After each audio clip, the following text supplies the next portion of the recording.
قال اللہ تعالی وتبارک فی القرآن المجید والفرقان الحمید بسم اللہ الرحمن الرحیم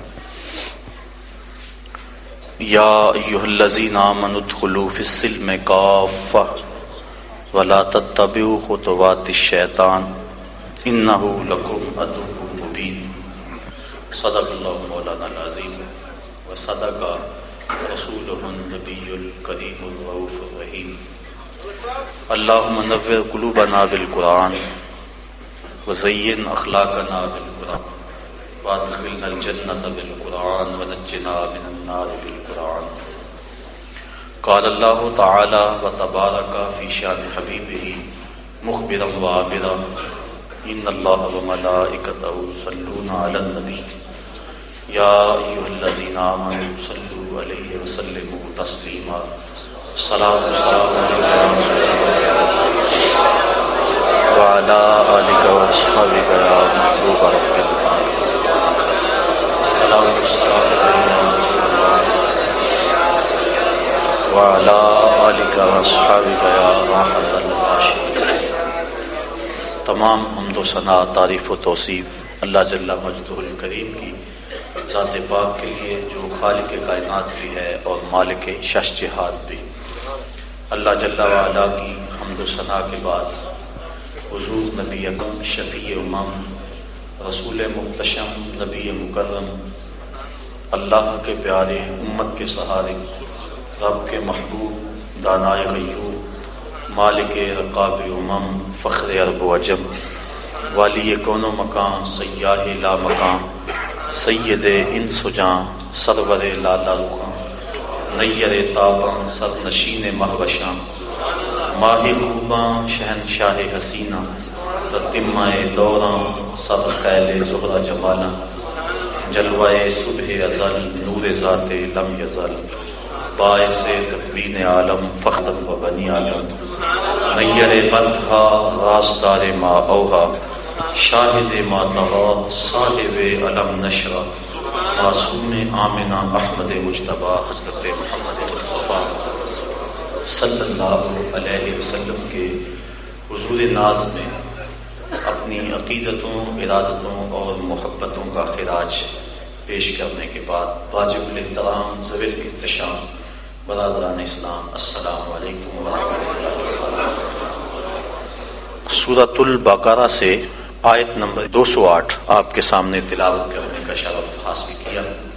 اسی کے ضمن و ذیل میں کچھ باتیں آج کی اس نشست میں آپ کے گوش گزار کروں گا. اللہ تعالیٰ میری زبان پہ کلمت الحق جاری فرمائے.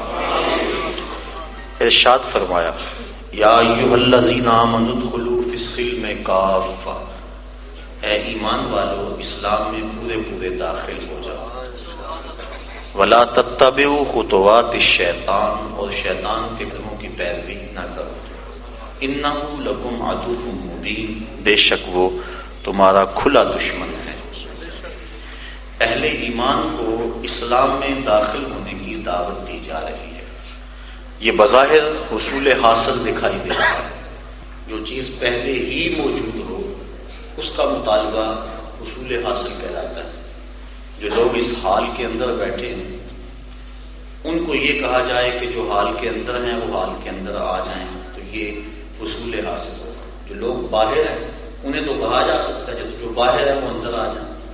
جو پہلے ہی اندر ہیں ان کو یہ کہا جائے کہ آپ اندر آ جائیں تو وہ پہلے ہی اندر موجود ہیں. تو یہ ہے حصول حاصل.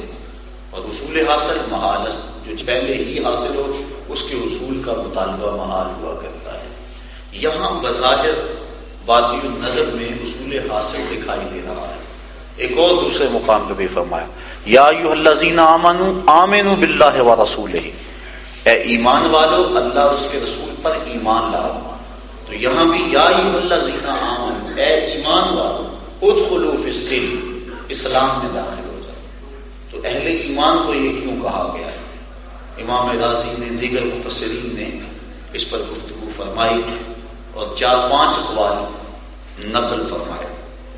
ایک تو یہاں اہل تورات، اہل زبور اور اہل انجیل مراد. اے زبور، انجیل اور تورات پر ایمان لانے والوں، اب مصطفیٰ کریم قرآن لے کر آئے ہیں، اب اسلام کے دامن میں آ جائیں۔ ایک تو یہ ہے، اگر یہ اس کا مفہوم بیان کیا جائے تو حصول حاصل کا جو اعتراض پڑتا ہے وہ ختم ہو جاتا ہے۔ اجمال و تفصیل کا علاقہ بھی واضح بیان کیا، اے مجمل ایمان لانے والوں مفصل ایمان لیا، اے دعوی ایمان رکھنے والوں سر سے لے کر پاؤں تک اسلام میں آ جاؤ۔ اور اگر ہم اس کا شان نزول سمجھ لیں جو ابن جریر نے اور دیگر معتبر مفسرین نے بیان کیا ہے تو اس کا شان نزول سمجھتے ہی بات سمجھ میں آ جائے گی، اور یہ جو اعتراض ہے اس کا خود بخود دفیع ہو جائے گا۔ اس کے شان نزول کے بارے میں جمہور مفسرین نے جو رائے بیان کی ہے وہ یہ ہے کہ اللہ کے محبوب علیہ السلام جب مکے سے ہجرت فرما کے مدینہ تشریف لائے تو حضور کے چہرے کی چمک سے مدینہ کی گلیاں چمکنے لگی، اور شارح نے لکھا، ابن ماجہ شریف کی یہ روایت ہے جو میں نے آپ کے سامنے پڑھی، تو شارح نے لکھا ہے کہ وہ نور فقط مانوی نور نہیں تھا بلکہ حسی نور تھا۔ مانوی نور جس کو عقل نور قرار دے، علم نور ہے، ہدایت نور ہے، سچائی نور ہے، عدل و انصاف نور ہے، قرآن نور ہے، اسلام نور ہے، یہ وہ چیزیں ہیں جن کو عقل انسانی نور قرار دیتی ہے۔ اس کو کہتے ہیں معنوی نور، نور معنی۔ اور نور حسی وہ ہوتا ہے جس کا ادراک قوت باصرہ سے، آنکھ دیکھے، یہ جو چمکتا ہوا دیواروں کے اوپر نور کی کرنیں پڑ رہی ہیں، یہ لائٹ جو ہے اس کو کہتے ہیں حسی نور۔ حضور مدینے میں آئے تو مدینے میں نور آ گیا، تو اس نور سے مراد کیا مانوی نور تھا؟ تو شارح لکھتے ہیں ہاں مانوی تو مراد تھا ہی، لوگوں نے اپنی آنکھوں سے مدینے کی کچی دیواروں کو چمکتے ہوئے دیکھا تھا۔ اور ام المومنین حضرت عائشہ صدیقہ رضی اللہ تعالیٰ عنہا کا وہ قول ہمارے سامنے اس بات کی دلیل ہے۔ فرماتی ہے میں سوئی گما بیٹھی اور حضور کے گھر میں جو دیا ہے اس میں جلانے کے لیے تیل نہیں ہے، تو میں پریشان تھی کہ حضور تشریف لے آئے۔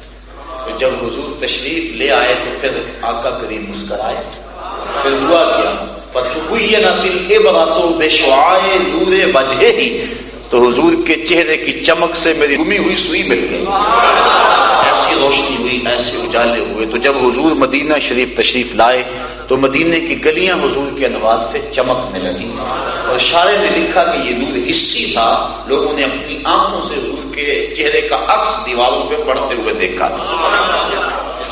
اب آنے والا بڑے تم تراک سے، شان و شوکت سے، پروٹوکول سے، اعزاز و تکریم سے آیا تھا، تو آنے کی دہائی مچی تھی، کہیں طالع البدر علینا کی صدائیں، کہیں معصوم ننھی بچیاں تھیں دف بجاتی تھی، رسول پاک کی جانب اشارے کر کے گاتی تھی، اور کہتی کیا تھی ہم ہیں بچیاں نجار کے عالی گھرانے کی، چھوٹے گھر کی نہیں ہیں بڑے گھر کی ہیں، نبی کے آنے کی خوشیاں منانے والے بڑے لوگ ہوتے ہیں۔ وہ کہتی ہیں ہم ہیں بچیاں نجار کے عالی گھرانے کی، اور کیوں گیت گا رہی ہیں آج؟ خوشی ہے آمنہ کے لال کے تشریف لانے۔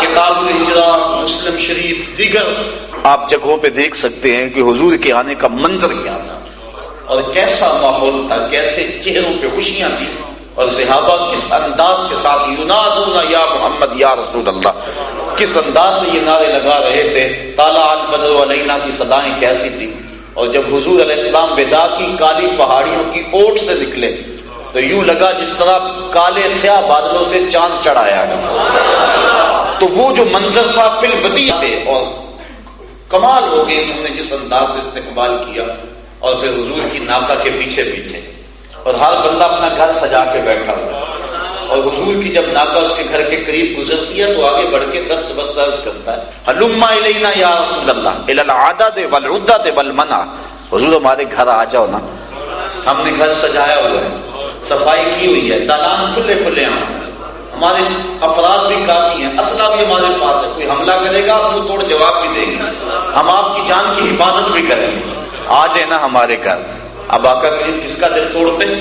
ناقہ کی مہار اس کی گردن پر پھینک دی، کہا خلو سبیلا ناقتی مامورۃ من اللہ، راہیں چھوڑ دو، یہ میری اونٹنی اللہ کے حکم پہ مامور ہے، جہاں خدا کہے گا وہاں یہ اونٹنی بیٹھ جائے گا، جب قبیلہ بنو نجار کے محلے سے گزرے، اور آپ جانتے ہیں یہ حضور کے ننیال کا محلہ ہے، اور جب یہاں سے گزرے تو انہوں نے کیا کہا؟ ہلم لا اخوالنا الی العادت والعدت والمنع، حضور ادھر تو آ جاؤ نا، یہ تو آپ کے ماموں کے گھر ہیں، یہ تو آپ کے اپنے گھر ہیں، لیکن فرمایا نہیں، خلو سبیلا، اس کی راہیں چھوڑ دو۔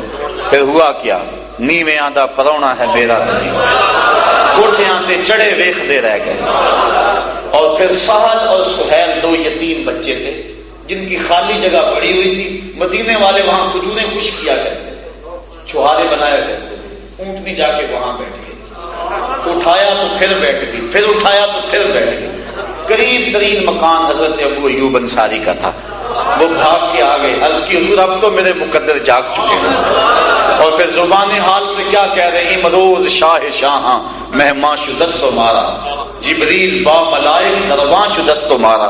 لوگوں آج شاہوں کا شاہ ہمارا مہمان بنا ہوا ہے، اور جبریل فرشتوں کو ساتھ لے کر آج ہمارے گھر کا پہرا دے رہا ہے۔ وہ کیا منظر تھا، طالع البدر علینا کی صدائیں، یہ تصور میں ہم اس منظر کو دیکھ رہے ہیں تو اتنا لطف آ رہا ہے۔ اور جب صحابہ نے کھلی آنکھوں سے وہ منظر دیکھا ہوگا، کیا کیفیت ہوگی ان کے دل کی، کیا ان کے اندر جو ہے وہ نور اترا ہوگا، کیسی بہار آئی ہوگی مدینے کی گلیوں میں، کیسے روشنی اور اجالے پھیلے ہوئے ہوں گے مدینے کی گلیوں میں۔ اب حضور کا سنا، تذکرہ سنا، اس انداز سے لوگ لپکے بڑے، جو بھی آتا ہے حضور کی زیارت کرتا ہے۔ آپ جان گے مدینے میں یہودیوں کا ایک خاصا نیٹ ورک تھا، ان کے علماء بیٹھے ہوئے تھے اور ان کے نذرانوں کا کاروبار چلتا تھا۔ اب جب لوگ راغب ہونے لگے وہ پریشان ہو گئے، کہیں ہمارے نذرانے ختم نہ ہو جائیں۔ ان کے علماء باہم جڑے مل بیٹھے، اب کیا کیا جائے؟ عبداللہ ابن سلام پڑھے لکھے شخص تھے یہودیوں میں سے، اور بات کرنے کا ڈھب اور سلیقہ بڑا تھا انہیں۔ کہا عبداللہ ابن سلام تم جاؤ اور جا کے اس شخص سے بات کرو، سوال کرو، اعتراض کرو، اگر جواب معقول ملے تو پھر ہم ماننے کے لیے سوچیں گے، ورنہ ڈٹ کے کہیں گے وہ تو ہمارے سوالوں کا جواب نہیں دے سکتا۔ عبداللہ ابن سلام گھر سے نکلے، علماء یہود کے ہاتھ اٹھ گئے، لیکن تقدیر مسکرا کے کچھ اور ہی کہہ رہی تھی۔ سودا لینے کے لیے بازار گئے، ہاتھ اس کے بکے جس کے خریدار گئے۔ عبداللہ ابن سلام، یہ جو روایت میں پیش کر رہا ہوں مشکات میں موجود ہے، ابو داؤد باب فضل الصدقہ میں بھی موجود ہے، اور بھی کتب میں موجود ہے، اور ایک صحاح کے علاوہ دیگر کتب میں یہ روایت موجود ہے۔ انہوں نے 100 سوال خانہ ذہن میں ترتیب دیے، یہ کہوں گا، یہ بات کروں گا، یہ پوچھوں گا، لیکن جب حضور کی خدمت میں پہنچے، صلہ رحمی پہ بات حضور کر رہے تھے، جو تعلق توڑے اسے جوڑ، جو تجھے محروم رکھے تو جھولیاں بھر، جو ظلم کرے اسے معاف کر دے، یہ حضور کی بات چل رہی تھی۔ اب یہ جا کے کونے میں بیٹھ گئے، تھوڑی دیر کے بعد آگے ہوئے، آقا پوچھا کدھر آئے؟ وہ کہا حضور غلام بننے آیا۔ سارے سوال تتلیوں کی طرح اڑ گئے دماغ سے۔ ملا رومی مرشد اقبال بولتے ہیں، اے لقائے تو جواب ہر سوال، حال شود ہر مشکلت بے کیلو کال، تیری تو ملاقات ہی سارے سوالوں کا جواب۔ اور مرید رومی بولا، قلندر لاہوری بولا، شہر اقبال کے واسطے تمہیں فخر ہے، اقبال بولا۔ اقبال کہنے لگا، یک نظر کر دی و آداب فنا آموختی، وہاں خنک روزے کے خاشا کے مراوا سوختی۔ کیا بات ہے، تم نے ایک نظر کی سارے مسئلے حل کر دیے۔ نظر کی جولانیاں نہ پوچھو، نظر حقیقت میں وہ نظر ہے، اٹھے تو بجلی پناہ مانگے، گرے تو خانہ خراب کر دے۔ سارے مسئلے حل ہو گئے، کلمہ پڑھ کے غلام ہو گیا۔ جو کان یہ سننے کے لیے بے تاب تھے کہ ابھی خبر آئے گی کہ مسلمانوں کے نبی کو کوئی جواب نہیں آیا، ان کے کانوں میں یہ خبر پڑی، تیری تک کے ادامہ میں مرید ہو گئی۔ جب انہوں نے یہ بات سنی تو دوڑے دوڑے آئے، عبداللہ ابن سلام تو نے یہ کیا کیا؟ تو نے یہودیت کی ناک خاک آلود کر دی، تو نے کچھ سوال پوچھا ہوتا، بات کی ہوتی، ہم سمجھتے لاجواب ہو گیا اور مان لیا، ہم نے تو سوال بھی کوئی نہیں کیا، کیا ہوا تجھے؟ تو عبداللہ ابن سلام فرمانے لگے، مجھے بھی نہیں پتا مجھے کیا ہوا۔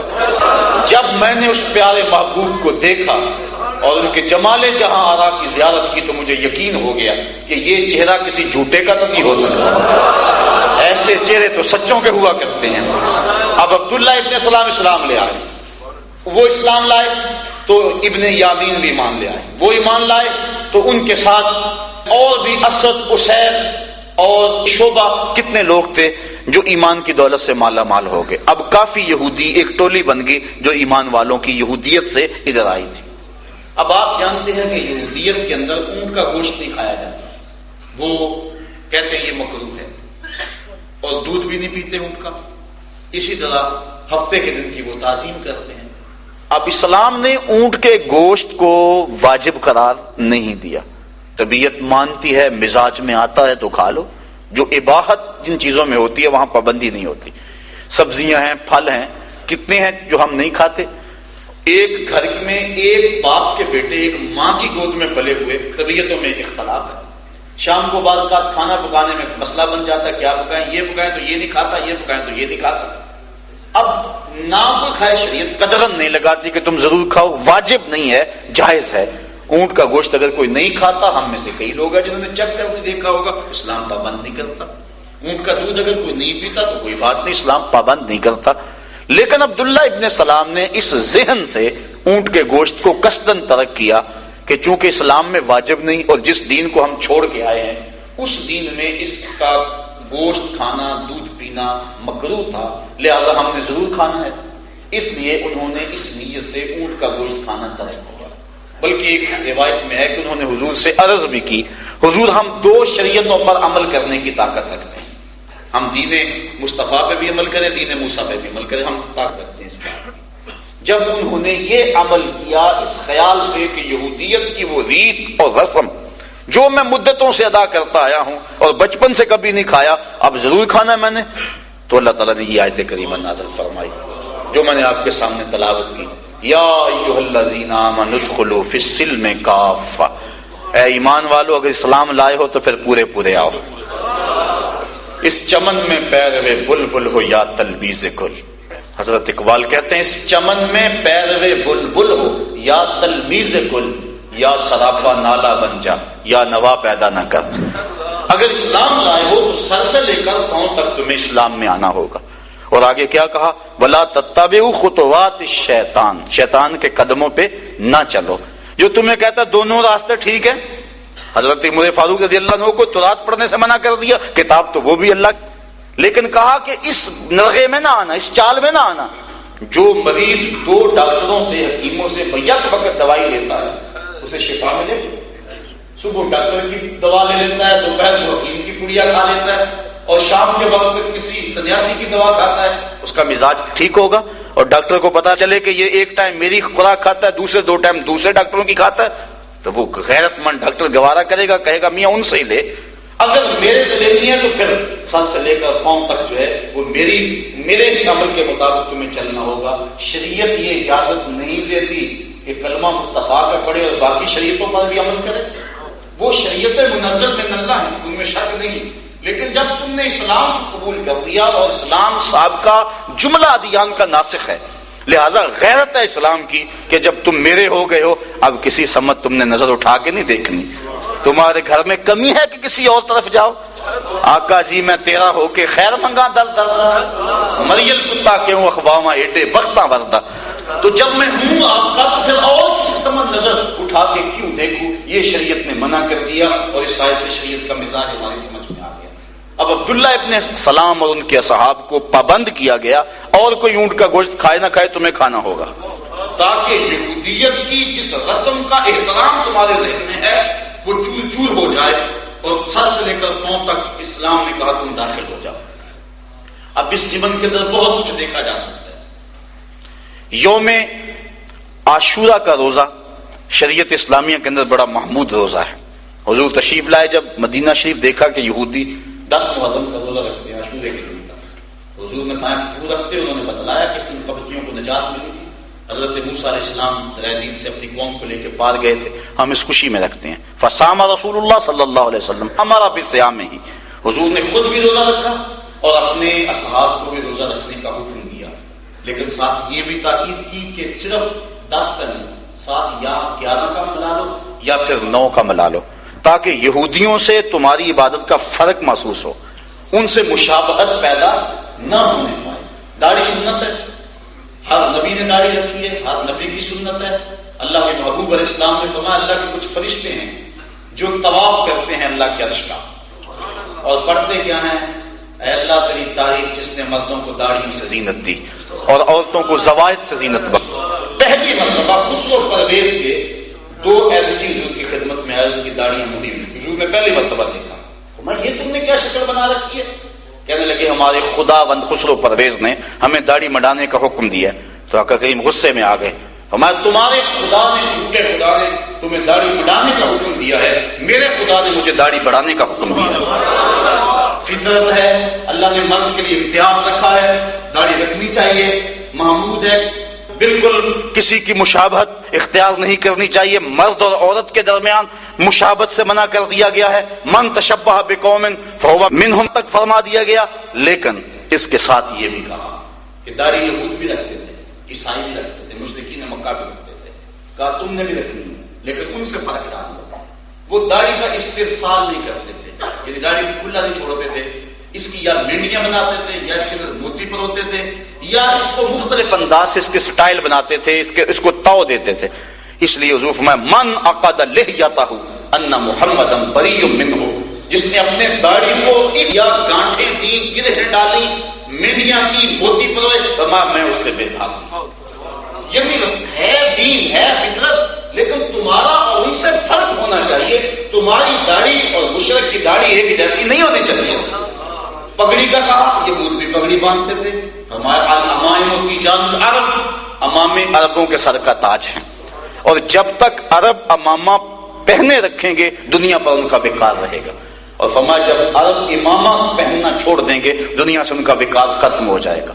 تیل کی دولت کے باوجود جب سے امامہ انہوں نے چھوڑا تو دنیا کی نظر میں ان کی وہ قدر نہ رہی، ورنہ کبھی وہ بات کرتے تھے دنیا تھر تھر کانپتی تھی. تو فرمایا عربوں کے امام سر کا تاج ہیں، اور اگر اس کو اپنائے رکھیں گے تو دنیا پہ وقار رہے گا. فضیلت بیان فرمائی. اور دہلمی شریف کی ایک روایت کے مطابق امامے کے بغیر 2 رکعت پڑھنا وہ 2 رکعت کا ثواب ہے، اور جو امامے کے ساتھ 2 رکعت پڑھی جائے گی اس کا اجر 70 تک پہنچ جاتا ہے. فضیلت ہے. امامہ باندھنے سے علم بڑھتا ہے. جدید تحقیق کے مطابق بندہ سن سٹروک سے محفوظ رہتا ہے، اور بہت کچھ. لیکن کہا تم نے یہودیوں سے فرق ڈالنا ہے. وہ ٹوپی کے بغیر باندھ کے درمیان سے خالی رکھتے تھے، تم نے نیچے ٹوپی باندھنی ہے تاکہ تمہارا اور ان کا فرق محسوس ہو، مشابہت پیدا نہ ہونے پائے. ایک اور سادی بات، جب سورج طلوع ہو رہا ہو، عند طلوع الشمس و عند استوائها و عند غروبها، 3 اوقات ہیں جن اوقات میں عبادت نہیں کی جاتی. سجدہ کس کو ہے؟ اللہ کو. اور اللہ تو ہر وقت بندے کی فریاد سنتا ہے، ہر وقت. یہ تو نہیں ہے کہ کوئی ایسا رب ہے کہ اس وقت وہ مصروف ہے لہذا اس وقت عبادت نہ کرو. معاذ اللہ، وہ تو ہر وقت اپنے بندے کی پکار کو سنتا ہے، اس کی عبادت کو دیکھتا ہے. لیکن ان 3 اوقات میں آپ نے کبھی غور کیا ہو سجدہ مکروہ کیوں قرار دیا گیا؟ اس کی وجہ یہ ہے کہ یہ 3 اوقات جو سورج کو پوجنے والے ہیں ان کی عبادت کے وقت تھے. اب جب ہم صبح کو نماز پڑھتے ہیں تو ہمارا رخ قبلہ کی طرف ہوتا ہے، سورج ہماری پشت پہ ہوتا ہے. تو یہ شائبہ میں نہیں پڑتا کہ ہم سورج کو سجدہ کرتے ہیں، لیکن اس کے باوجود بنا ہے. اور جو مغرب کی سمت رہتے ہیں قبلہ شریف سے، وہ مغرب نماز پڑھیں تو ان کی پشت پہ سورج ہوتا ہے. یہ شائبہ بھی نہیں ہوتا کہ وہ سورج کو سجدہ کر رہے ہیں، لیکن اس کے باوجود 3 اوقات میں سجدے کی ممانعت آ گئی. کیوں؟ کہ یہ سورج کو پوجنے والوں کو، اجرام فلکیہ کو پوجنے والوں کی عبادت کے وقت ہیں. اللہ گوارا نہیں کرتا جب ان کے سر جھکے ہوں تمہارے بھی جھکے ہوں. کہا تمہارا ان کا فرق ہو، تمہارا اپنا تشخص ہے، تمہارے اپنے رواج ہیں، اپنی تقدیم ہے، اپنا ایک زندگی کا طریقہ اور اپنی عبادت کا ایک طریقہ ہے، تم ان سے فرق ڈال لو. یوم نیروز اور یوم مہرجان یہ پارسیوں کی عید کے دن ہے. ان دنوں کے اندر فقہاء اسلام نے لکھا روزہ رکھنا ممنوع ہے. کیوں؟ اس لیے کہ یہ خیال نہ آئے کہ کہیں یہ ان کے دن کی تعظیم ہو رہی ہے. بیساکھی، ہولی، دیوالی، یہ جتنے بھی دن ہیں ان ایام کے اندر خصوصیت کے ساتھ جو ہے وہ مختلف مٹھائیاں خرید کے لانا کہ آج بیساکھی ہے، سخت کراہت ہے. کیوں؟ کہ ان کے دن کی تعظیم لازم آتی ہے، اور اسلام ایک اپنا تشخص رکھتا ہے، اسلام کا ایک اپنا مزاج ہے. وہ نہیں چاہتا کہ میرا مانگنے والا کسی اور سمت دیکھے. شاید اسی کا نام ہے توہین جستجو، ہو منزل کی تلاش تیرے نقش کفے پا کے بات. جو یہاں تک پہنچ گیا اعلیٰ حضرت فرماتے ہیں کون نظروں پہ چڑھے دیکھ کے تلوا تیرا. بعض نسخوں میں یہ لکھا ہے کون نظروں میں جچے دیکھ کے تلوا تیرا. لیکن پروفیسر منیر الحق قاضی بیلپوری، یہ کلام اعلیٰ حضرت کے نقاد ہیں اور میرے بڑے دوست ہیں، وہ یہاں کہا کرتے ہیں، وہ کہتے ہیں کہ جچے تو وہ جو پہلے چڑھے نظروں میں. اس لیے یہ نہیں اعلیٰ حضرت نے کہا کہ کون نظروں میں جچے، جچتا وہ ہے جو پہلے چڑھے پھر بندہ تولتا ہے، یہ چڑھتا بھی ہے کہ نہیں، یہ جچتا بھی ہے کہ نہیں؟ کہا نہیں، آج حضرت یہ نہیں کہہ سکتے. آج حضرت نے کہا کون نظروں پہ چڑھے، جچنا تو بات کی بات ہے حبیب، جس نے آپ کے تلوے کو دیکھا کوئی اس کی نظر پہ چڑھ ہی نہیں سکتا. تو جس نے اسلام کو دیکھ لیا پھر کسی سمجھ نظر اٹھا وہ نہیں دیکھ سکتا. یہ اسلام کی غیرت ہے. وما یا ایھا الذین آمنوا ادخلوا فی السلم کافہ، اے ایمان والو پورے پورے داخل ہو جاؤ. اب آپ ویلنٹائن ڈے کو دیکھ لیں یا بسنت کو دیکھ لیں یا مدر ڈے یا مختلف جو مغرب کی طرف سے ہمارے معاشرے میں آ رہی ہیں، اور ہم جو ہیں وہ اس کو قریب سے اس کو اپنا کر اپنے آپ کو پڑھا لکھا روشن خیال کرنے کی کوشش کر رہے ہیں.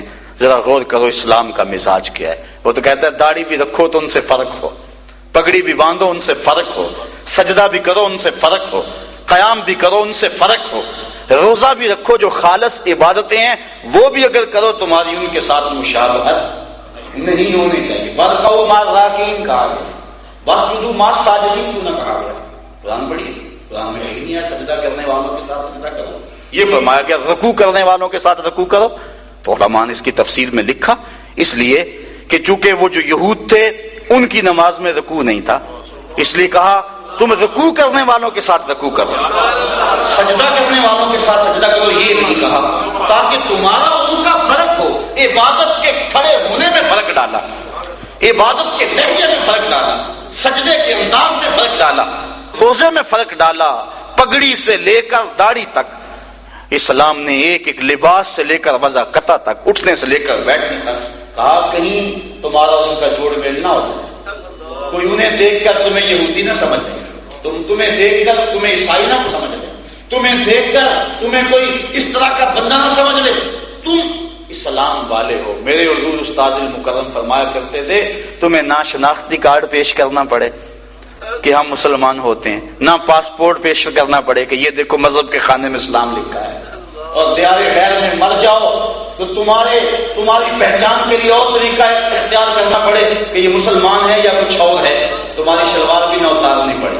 آپ فرمایا کرتے تھے کہ تمہاری شکل صورت وضع قطع اٹھنا بیٹھنا چلنا پھرنا ایسا ہو تم دور سے آ رہے ہو لوگ کہیں محمد عربی کا غلام آ رہا ہے. یا ایھا الذین آمنوا ادخلوا فی السلم، یہ قصہ کہانی نہیں قرآن ہے. اسلام والو اگر آئے ہو تو پھر پورے پورے، آدھا تیتر آدھا بٹیر یہ نہیں ہے. کہتے جی دنیا بھی تو رکھنی ہے، مومن کی تو دنیا بھی دین ہوتا ہے. التاجر الصدوق مع الانبیاء یوم القیامہ، سچا تاجر قیامت کے دن نبیوں کے ساتھ اٹھایا جائے. القاسب حبیب اللہ، مزدوری کر کر کے ہاتھوں میں چنڈیاں پڑ گئی، چھالے پڑ گئے ہاتھوں میں. تو یہ دنیا داری نہیں ہے. پوچھو آمنہ کے لال سے، القاسب حبیب اللہ، یہ جو بچوں کے لیے کمائی کر رہا ہے، یہ جو جوان بہنوں کے جہیز کے لیے محنت کر رہا ہے، یہ جو بوڑھی کمر پہ بوریاں لاد لاد کے مزدوری کر رہا ہے، القاسب حبیب اللہ سے معمولی نہ سمجھنا، یہ اللہ کا حبیب ہے. تو مومن کی تو کوئی شے دنیا ہوتی نہیں، اس کا ہر شے دین ہوتا ہے. بلکہ فرمایا جو تم لقمہ کما کے حلال بیوی کے منہ میں رکھتے ہو اللہ وہ بھی صدقہ لکھتا ہے. اپنے اہل و عیال پر خرچ کرنا صدقہ کہلاتا ہے. تو پھر مومن تو چلتا پھرتا اٹھتا دین ہوتا ہے. وہ کیوں کہے کہ یہ دنیا بھی تو رکھنی ہے؟ وہ تو دیکھتا ہے دین کی نظر سے، وہ تو دیکھتا ہے شریعت کی نگاہ سے. شریعت جہاں روک کے رک جائے، جہاں کہتے چلو وہاں چلتا ہے. وہ تو اپنی مرضی نہیں کرتا، وہ تو من مرضی کا مالک نہیں ہوتا. وہ آدھا تیتر اور آدھا بٹیر نہیں ہوتا. یہاں دین اور یہاں برادری کی رسم، یہاں دین اور یہاں خاندانی رسم، یہ دین کی بات ہوگی، یہ علاقائی رسم ہوگی، یہ دین کی بات ہوگی، اور یہ مشرقی رسم ہو گئی. نہیں، وہ تو اٹھتا ہے بیٹھتا ہے چلتا ہے پھرتا ہے سوتا ہے جاگتا ہے.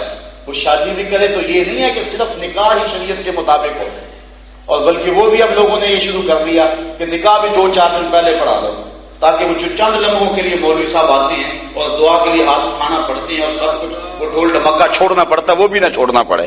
ہم جائیں شادی کے لیے اور اپنی من مرضی کریں. جو شریعت اتنی بھی درمیان میں آتی ہے اس کو بھی نکالو، اور جو مرضی کرو بھنگڑے ڈالو، جو مرضی کرو 10ویں حنا کے نام سے جو ہے وہ حسن کی نمائش کرو، آنکھوں کا زنا کرو، جو مرضی کرو، تمہیں کوئی روکنے والا نہ ہو.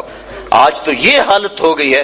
تو صاحبوں کیا ہمیں دین یہ کہتا ہے؟ دین تو کہتا ہے تم نے امامہ بھی باندھنا تو سٹائل کا خیال رکھنا، تم نے پگڑی بھی باندھنی ہے تو اس کا شکایت نہ کسی سے ملنے پائے. تم نے تو داڑھی بھی رکھنی ہے تو دیکھ لو کسی سے مشابہت نہ ہونے پائے. تم نے لباس ڈالنا ہے تو دیکھو کہ کسی کی غلامی نہ جھلک رہی ہو تمہارے لباس سے کہ وہ فلاں سے معلوم ہے اس کے لباس کا انداز یہ ہے. تمہارا اپنا تشخص ہے, تمہارا اپنا کلچر ہے, تمہاری اپنی تہذیب ہے.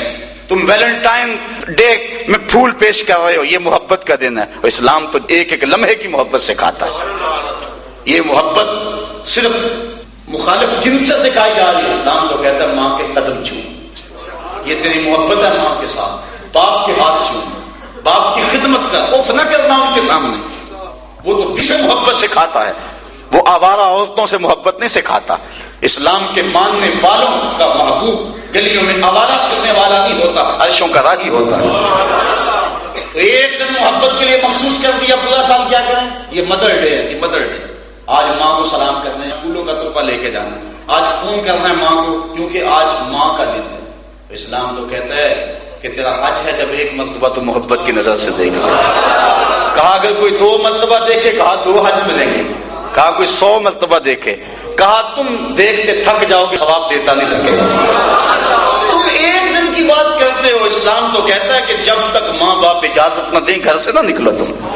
تمہیں جہاد سے روک دیا گیا.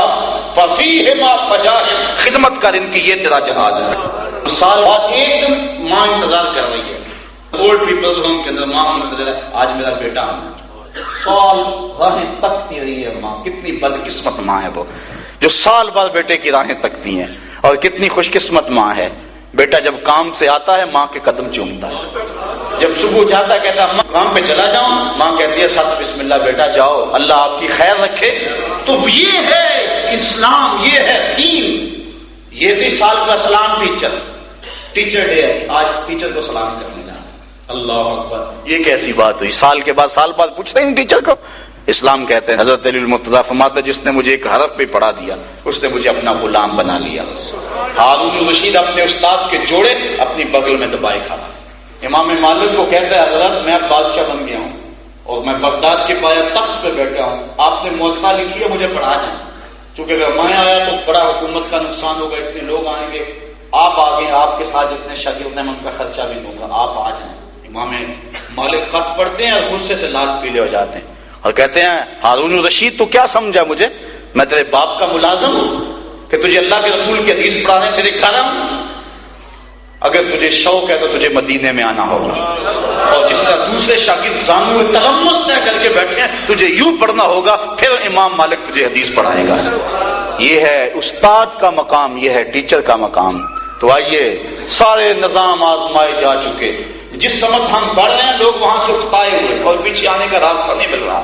اپنی قوم کو وہاں لے جا چکے ہیں کہ اب واپس آ ہی نہیں سکتے. آؤ ان راہوں کے مسافر بن جاؤ جو راہ محمد عربی نے دی, جو راہ مصطفیٰ جان رحمت نے دی ہیں. وَيَا أَيُّهَا الَّذِينَ آمَنُوا ادْخُلُوا فِي السِّلْمِ كَافَّةً, اے ایمان والو اسلام میں پورے داخل ہو جاؤ. میں اور آپ اپنے آپ کو دیکھیں کہ ہم کتنے اسلام میں داخل ہیں. ہمارے کچھ معاملے جس طرح مسجد میں ٹوپی چھوڑ جاتے نماز پڑھ کے, ہم نماز بھی چھوڑ آتے ہیں مسجد میں. ٹوپی اتاری, پگڑی اتاری, مسجد میں پھینک کر خود دکان پہ چلے گئے. مسجد میں اور طرح کے مسلمان, دکان پہ اور طرح کے مسلمان. اسلام یہ نہیں کہتا. مسلمان اگر نماز پڑھتا ہے اس پہ نماز کا اثر دکھائی دے, اور نمازیوں کی مذمت کی گئی جو اپنی نمازوں کے فلسفے سے آگاہ نہیں ہیں. فرمایا خرابی ہے ان نمازیوں کے لیے جو اپنی نمازوں سے ہی آگاہ نہیں ہے. نماز پڑھے جا رہے ہیں, وَيَمْنَعُونَ الْمَاعُونَ, برتنے کی چیز نہیں دیتے. کوئی پائپ لینے چلے جائے, ویپر لینے چلے جائے, معمولی علماء کہتے ہیں معاون سے مراد وہ جو روز مرہ ایک دوسرے کو ہم دے دیتے ہیں, ادھار دے دیتے ہیں. نمک وغیرہ, مرچ وغیرہ کسی کو ڈالنے کے لیے دے دیتے ہیں, یہ معمولی چیزیں. تو وہ اتنے سخت گیرے, وہ کہتے ہیں ہم دیتے, بڑے خشک بنتے ہیں, تو نماز میں پڑھے جا رہے ہیں. اللہ فرماتا ہے یہ نماز سے آگاہ ہی نہیں. اگر انہیں نماز پڑھی ہوتی تو انہیں نماز سکھاتی کہ تم نے کس طرح معاشرے سے پیش آنا ہے. تو یہ نہیں ہے کہ ہم نماز پڑھ کے مسجد میں چھوڑا, حج کر کے وہاں چھوڑا تو یہاں آ کے چھری تیز کر رہے. اور حاجی صاحب زیادہ جو ہے وہ لوگوں کی کھالو جڑے, یہ نہیں. اگر حج پڑا ہے آ کر حج کا جہاں اظہار ہونا چاہیے. وہاں تو لبیک کہتا رہا, غریب امیر ایک ہی صف میں کھڑے تھے وہاں, اور وہاں ایک ہی لباس تھا, اور یہاں آ کر مچھلی پھر شروع کرتے, سمجھ لو حج کی روح کو نہیں پا سکا. تو اسلام نے ہمیں زندگی کے ہر موقع پہ تعلیم دی ہے. بلکہ آقا کریم نے فرمایا انما انا لکم مثل الوالد, میں تمہارے لیے باپ کی جگہ میں ہوں، اگر تم میں سے کوئی استنجا گاہ میں جائے تو اپنا بایاں قدم آگے رکھے۔ یعنی یہاں تک حضور نے امت کو تعلیم دی، فرمایا یا ایھا الذین آمنوا ادخلوا فی السلم کافہ، اے ایمان والو اسلام میں پورے پورے داخل ہو جاؤ، اس چمن میں پیروے بلبل ہو یا تلمیذ گل، یا سراپا نالا بن جا یا نوا پیدا نہ کر۔